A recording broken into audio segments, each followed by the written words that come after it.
up, guys? This is AJ from One Valley Paranormal Society, filming a quick vlog. So, basically, some crazy stuff happened last night. I haven't really gotten much sleep because I've just been thinking about filming this vlog. Basically, I was talking to my friend Cal last night, and I filmed a video in the past about talking to Cal in a session we did. This one kind of hit home for me a little bit. Basically, I mean, you guys know that I had a good friend that passed away, like a year and a couple months ago. I've only ever done one session like this to date with someone, so it was kind of surprising when it happened again. So basically, Kyle texted me last night at about 9:37 p.m. and told me that he kept on getting the word Tim over his mind. Kyle is kind of a psychic. He's an empath as well. I think he identifies more as like an energy reader, but he's definitely got some powers. They're pretty decent. So, he texted me and just, we started talking about stuff, and I asked him how old this Tim was that he was getting, because, I wasn't really convinced at that point that it was my friend, and he told me 22, and that really took me back, because I think Tim, he was either 22 or 23 when he passed away, so, that really took me back. So let me read this conversation that I had with my friend Kyle. And I think the really interesting thing about this is that it's almost like everything that Kyle was saying was true. These things were, and to preface even further, I met Kyle like last year at some point in time. So Tim passed away 2 years, or not last year, but the year before that in December. So there's no way that they knew each other. Cal also didn't go to the same school as us. So, I mean, he's from Pittsburgh. Tim was born in Virginia. That's pretty striking as well. So, let's just get into these messages. I asked him how old he was. He said 22. Kind of took me back a little bit. I started kind of asking questions to try to figure out who it was, or kind of like what was going on. So I kind of, when I start to talk to Tim sometimes, or if I'm talking to someone else, I try to ask key things. So I said, who Jay is, and Jay is his ex-girlfriend, or his girlfriend, however you want to phrase it. He's pretty much like F off, man. You know who Jay is. So, yeah, that's something Tim would have said.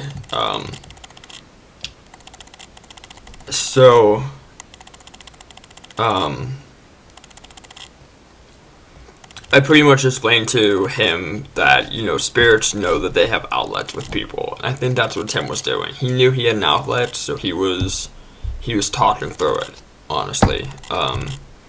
Then Cal told me something that is pretty hard, I think, for anyone to deal with, and I think it's weighing hard on all of us who knew him, but more so on Jay. I mean, just tremendous amount of guilt on her end. He said, in Tim's voice, tell her it's okay, that she can move on, and you can stop blaming yourself. Ain't nothing you could have done to stop it. I know those are things that Tim would have said too, and I know those are things that he did say. I asked him if he could get him to tell him how he passed. And I was going to see if I could tap in at that point, but I've had this killing headache for a couple, today and yesterday, so I didn't tap in, because I figured one was already enough. Kyle said, all I'm getting is a car windshield breaking in and then instant darkness. And after Tim passed away, I had a dream about that same thing. A car windshield breaking in and then just instant darkness. And, essentially what killed him was a car crash. he said it almost like it was instantaneous, like he wasn't in pain for long. And he really wasn't. I mean, he was in the hospital for 2 weeks before he passed away. Kyle said something about someone losing control. Either he did or someone else did. So, and to preface again, like, we never talked about this. We've never talked about the accident. We've never talked about Tim. We've never talked about anything that has to do with this stuff. So for him to give me these answers that are just so freaking clear, that's pretty insane. And Tim told me that Kyle told me that Tim said, he says it's easier to connect with me because I'm not surrounded by others like you. Others being, I'm a paranormal investigator and researcher, I'm a psychic, I'm an empath, that kind of stuff.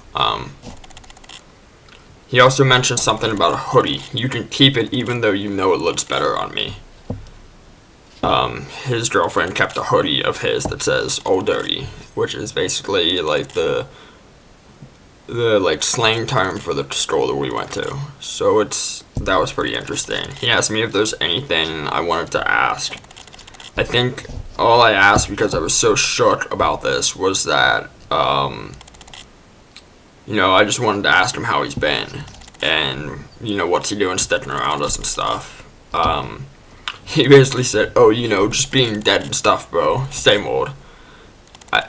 Tim was a big golfer, so I asked, "How's your golf game?" He said, "Effing aces, man. You still can't hit for crap, though," which is true. I can't hit for crap. I'm not a golfer. I'm not a golfer by trade, so I understand. But the first night that we tried communicating with him, he did come through on with another person too, which is why this is all the more compelling. I wanted him to flicker the lights and make his presence known to my friend Chris's, and the lights did flicker, but I wasn't sure if it was him or not. He goes, "No, that was his grandmother, I think, some older woman who passed." But he told me that I didn't need to try so hard, and I asked my friend Kyle what that meant. He said, "F if I know, I'm just the speaker, the conduit, so to speak." I guess maybe don't try so hard to reach him, probably, that's the best I can do. And he said that I don't gotta prove anything, I just gotta experience it. The last thing he pretty much said to him was, he pretty much just left after that, so I think it's hard to sit there and dissect this in a way, but it was just a really crazy experience to have, and as a paranormal researcher, it's so wild to try to dissect this. But as a friend who has lost someone, it's equally as hard, because it's just like, this is just so powerful. There's no way there's like no way in just